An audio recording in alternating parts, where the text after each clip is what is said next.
my channel. If you're new here, my name is Lisa, founder of Anna Ministry. And if you'd like to hear about true crime cases from a Christian perspective, then you already know what time it is. Hit that subscribe button down below. So today we will be discussing how someone who lives in consistent and habitual sin has no fellowship with Christ. In fact, the Bible says that all sin is from the devil. 1 John 3 verse 8 reads, "He who does what is sinful is of the devil, because the devil has been sinning from the beginning. The reason the Son of God appeared was to destroy the devil's work." For today's case, I will be discussing the most notorious haunted house of all time, the house on 112 Ocean Avenue, Amityville, New York. The horrors that took place in this home has sparked tons of films, movies, books, you name it. It's become pretty popular, and one of the most notorious films ever made was the Amityville Horror. It is probably one of the most haunted homes in the world. It's certainly one of the most publicized haunted homes in the world. Whatever happened, it was a confluence of events and personalities, and it meshed to form the perfect psychic storm. With that said, let's get started with today's case. Ronald Defeo Sr. was a successful car salesman whom had met and married his wife, Louise Defeo. The couple had their first son, Ronald Defeo Jr. on September 26, 1951. After many years together, the couple ended up having 5 children altogether. On the outside looking in, the Defeos lived the American dream. Ronald Sr. provided his family with an upper middle class lifestyle and carried a stable life. Imagine that. You have the perfect family, a beautiful house, and beautiful children. The problem is, one member of the family is rotten. Ronald Sr. has been rumored to have been a dominant and abusive husband and father. He would have hot-tempered fights with his wife, and the kids would be locked away in their rooms. And sometimes he would even go as far as beating his kids. Their first son, Ronnie Jr., began to show signs of anger issues and would lash out physically against his father. The family ended up taking him to a psychiatrist. However, Defeo denied he needed any help. His family tried so hard to work with their son. They even went as far as purchasing a $14,000 speedboat, hoping to placate their son. However, they only exacerbated the problem. Now, Ronnie's nickname was Butch, and he was known as a bully in high school.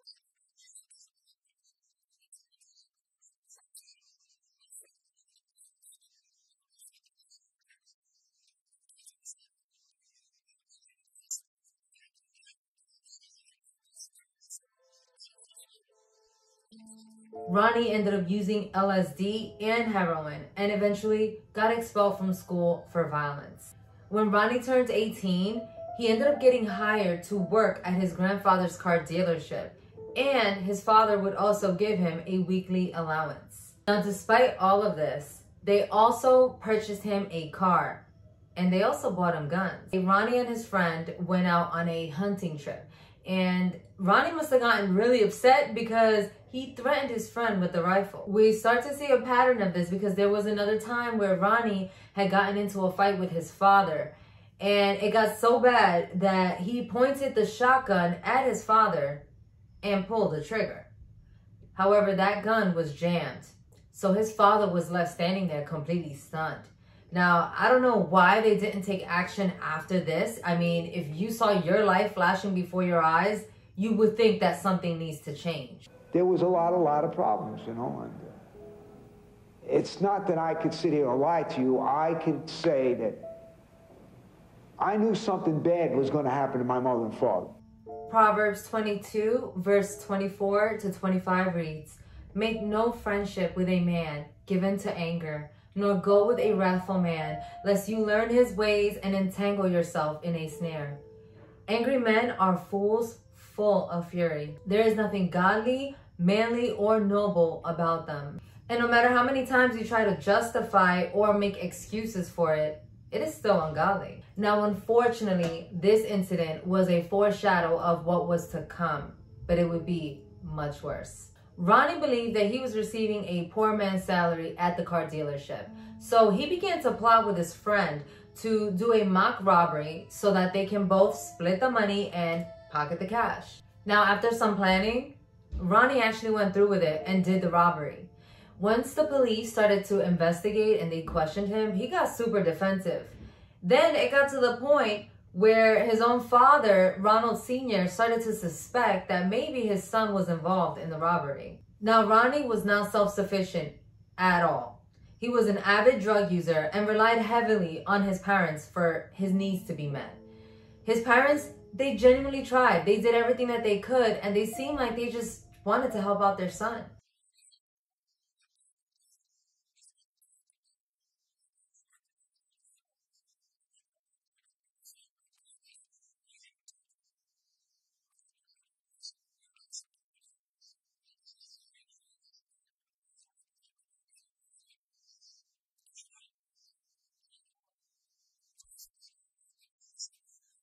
Hebrews 10 verse 26 to 27 reads, "For if we go on sinning deliberately after receiving the knowledge of the truth, there no longer remains a sacrifice for sins, but a fearful expectation of judgment and a fury of fire that will consume the adversaries." Consistent habitual sin is the rejection of Christ deliberately.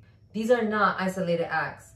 When a sin is deliberate or premeditated, the person is rejecting the only sacrifice that can cleanse them from their sin and bring them into the presence of God. To turn away from that sacrifice and reject Christ leaves you with no salvation. On the early morning of November 13, 1974, Ronnie went into his parents' bedroom and shot them while they slept. He then went into his brother's room and shot them next. The last room was that of his sisters, and he went there and did the same. This man annihilated his entire family in one night. Then he took a shower, he got rid of the evidence, and went to work. I had an office in the front of my house, and I was sitting in the office, and my friend Al Saxon comes in, and he says, "Rufus, I got something to tell you. You're not going to believe this." He says, "Everybody next door is dead." So Ronnie ended up calling his home, trying to reach them. And of course, no one answered. So around noon, he ended up going to the bar to have a couple drinks with his friends, and then he went home. Sometime around 6, he ended up calling his friend, stating that someone has killed his entire family. The friend ended up going to his house and called the police. Now, the way that the bodies were found showed no signs of a struggle. The family was literally killed in their sleep. Apparently, no one woke up with the sound of the gunshots that were made in the middle of the night.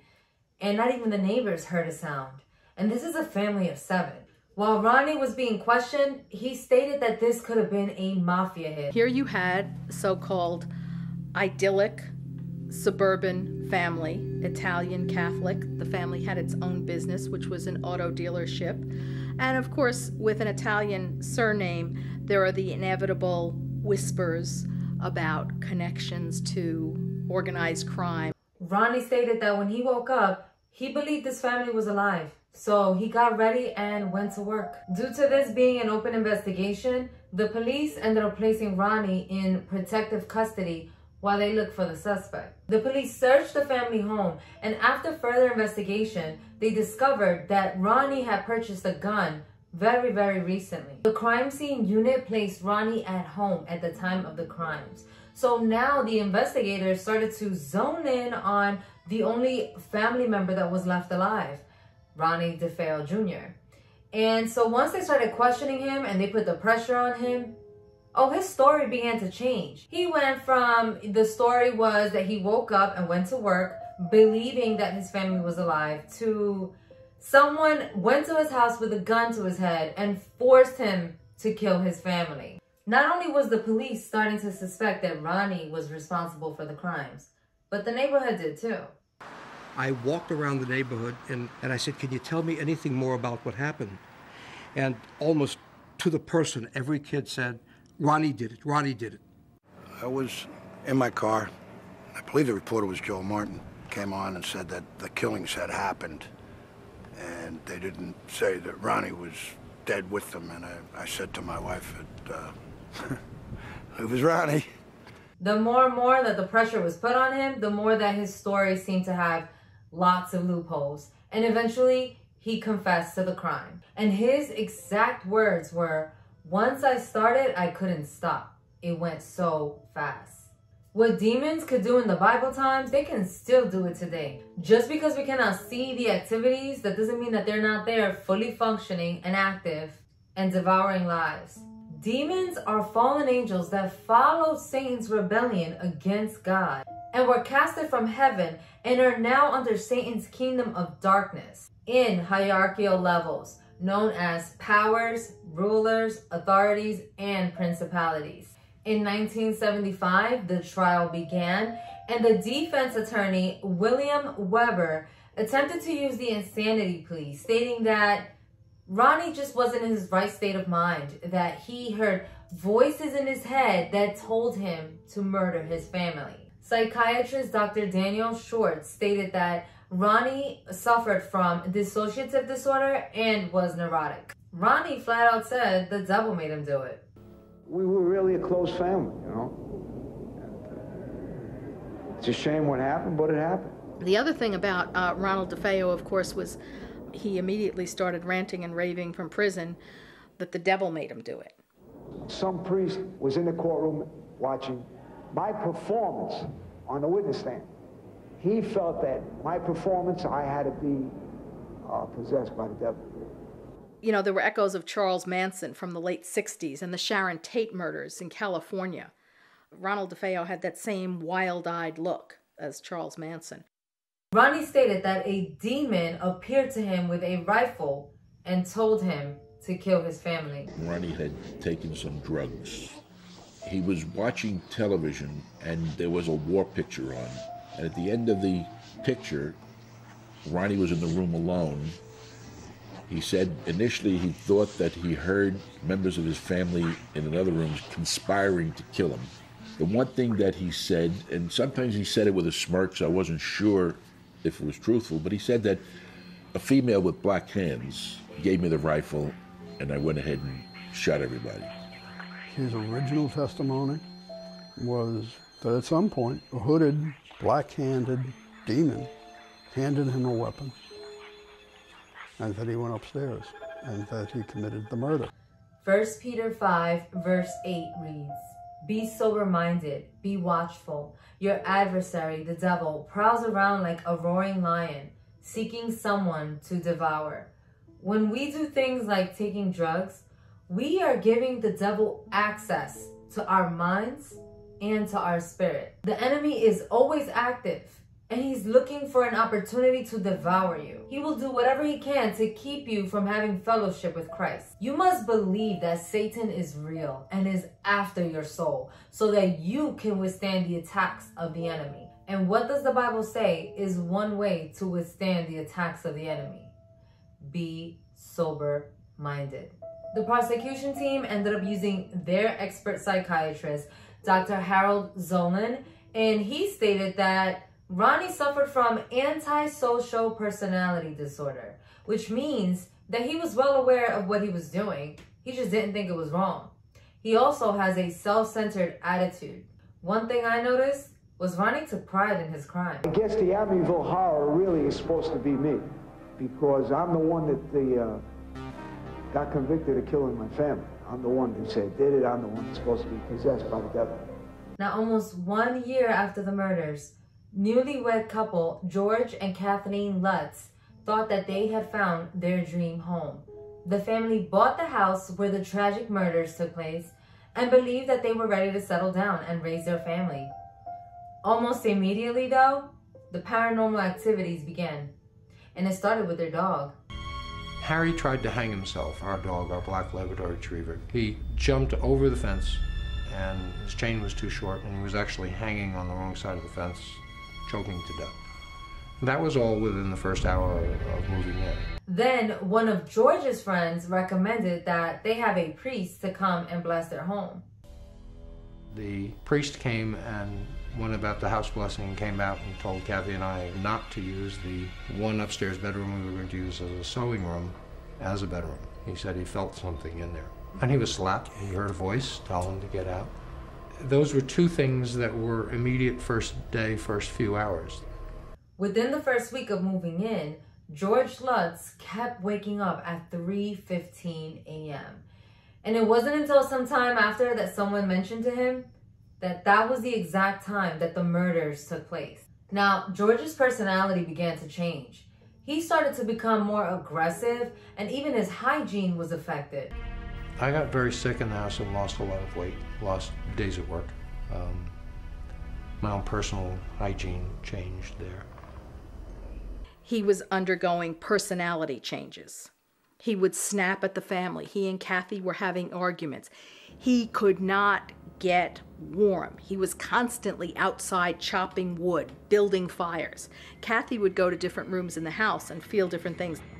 The Lutz family also reported that the house was filled with flies. We also had hordes of flies that would appear within 2 rooms, and no matter how many times we would kill them, they would reappear.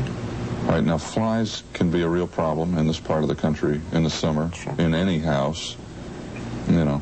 But if you have 2 or 3 or 4 within one room, that could be commonplace. But when you're talking over 100... Well, this was the winter. Yes. And you're talking about how many? Over 100 flies. Over 100 flies. At one time.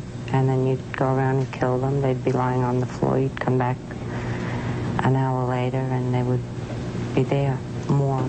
They had a young daughter, and she was very afraid in the house. She stated that a pig presented itself to her. I mean, the paranormal activities got so bad that the family only lasted 28 days in the house before they fled. We did not move in and move out as the same family. All of us were quite frightened by the time we left, and knew of no fear when we moved in. And the fear alone was something that changed all of us. Now, after the Lutz family fled their home, they decided to contact a paranormal investigator, Stephen, and his wife, Roxanne Kaplan. My husband did tell him that we don't charge you anything, but we are a public service organization, and if we find something backing what you say is there, we will tell the public what we found. And if we find that there isn't anything, we'll tell the public that. And if we find that you're putting us on and this is a hoax, we'll also tell them that. Another couple was contacted, Ed and Lorraine Warren. They're the couple that you see in the movie Amityville. They were psychics, and once they got to the house, they determined that there was an evil presence in the home. They said that the evil that they felt was from the bowels of the earth. One of the paranormal investigators that was there took holy water and sprinkled it in an area in the house where she felt was the most demonic. So I took the holy water and I opened it and I said, "Get thee behind me, Satan." And I went like that, and you could hear like water on a hot stove go, tss, and then everything in the house stopped. While the paranormal investigators were there, they took multiple photographs inside the home. They had set up a tripod, and it would just take pictures throughout each room and the hallways. All of the pictures that were taken that day were being cataloged by one of the investigators' secretary, who was pregnant. And every time she picked up this one picture, her baby would leap in her womb. Photographs were being cataloged by a secretary I had years later in California, and she was pregnant. And every time she picked up this one particular picture, the baby inside her jumped. And lo and behold, on the second floor in the doorway of one room, there is the distinct figure of a little boy peering out from the doorway. There were no children in the house that night. So it's like, okay, where did this come from? Now, I don't know about y'all, but I couldn't help but remember that verse in Luke where Elizabeth was pregnant with John the Baptist and Mary was pregnant with Jesus. When Mary greeted Elizabeth, the baby in Elizabeth's womb leaped for joy because he knew and felt the presence of the Holy One. The Bible clearly shows that an unborn baby can sense spirits around them. Without being born, they can sense holiness or in this case, evil. I don't know that that it will ever be undone in talking about evil. And evil is the absence of God's presence. And as such, then confusion is going to be part of that. There have been a lot of other things that have happened during this case where unusual deaths, but you know, it's got to be attributed to coincidence, nothing else. After the Lutz fled their home, the bank ended up reclaiming their property and all their possessions were auctioned off. Some say that the Lutz family made this all up just so that they can cash in on movie deals and book deals and to also be celebrities. The family did not really make that much money off of the books and the movie deals. And not only that, to believe that they made this up would mean that they purchased a home, lived in it for 28 days, fled the house, lost thousands of dollars on property, and lost their business, all for a possible movie deal. I mean, remember that this is the 1970s. These things were not that common, and the subject is taboo. In 1975, Ronnie was found guilty and was sentenced to 6 consecutive life sentences. All of his appeals were turned down, and eventually he died in jail on March 12th of this year. That's it for today. Let me know your thoughts on the Lutz family. Do you believe that they truly experienced paranormal activities in the Amityville home? Let me know down below. If you enjoyed this video, then don't forget to hit that subscribe button, and thank you for watching. God bless you.